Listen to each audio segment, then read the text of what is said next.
এবার জল দিয়ে দিচ্ছি, বেশি জল দেবো না, অল্প জল দেবো, গামাখা গামাখা হবে। অল্প জল দিয়ে এবার ঢেকে দেবো। হালকা ফুটে উঠেছে, এবার থালটাতেই ঢেকে দেবো 10 মিনিটের জন্য।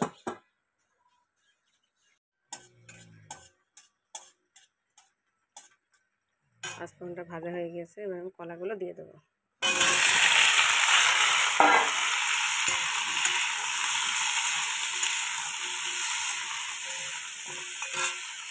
এবার 10 মিনিট হয়ে গিয়েছে, এবার আমি থালাটা আগলা করবো।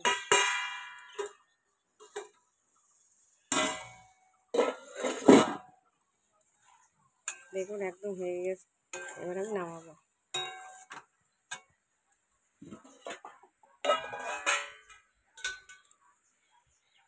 বন্ধুরা, আমার এই চচ্চড়িটা হয়ে গিয়েছে, আমি বাটিতে নামিয়ে নিয়েছি।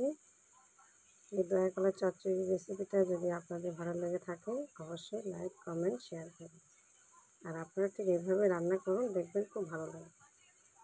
ভাত দিয়েও খেতে পারেন, আবার খালি মুখেও খেতে পারেন, খুব ভালো লাগবে।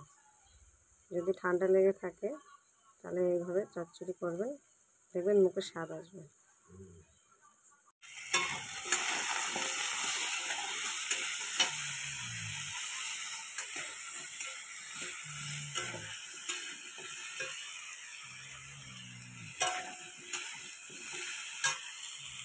এবার স্বাদ মতো লবণ,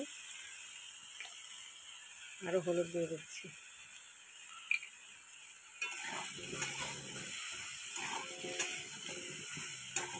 হালকা একটু নাড়াচাড়া করে নিলাম, এবার বাটা মশলাটা দিয়ে দিচ্ছি।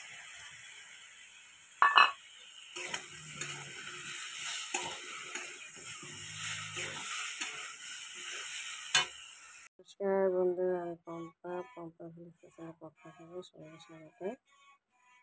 আজকে চলে এসেছি আমি আমার রান্নাঘরে নতুন নতুন রেসিপি নিয়ে। সেটা হচ্ছে দয়া কলা, বা অনেকে বিচে কলা বলে। এই বিচে কলা আমি চচ্চড়ি করে আপনাদের দেখাবো। এই জন্য এখানে সর্ষের কাঁচা লঙ্কা কেটে নিয়েছি,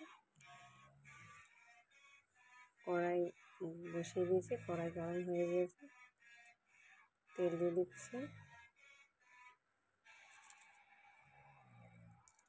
তেজপাতা আর শুকনো লঙ্কা দিয়ে দিলাম, আর পাঁচফোড়ন দিয়ে দিচ্ছি।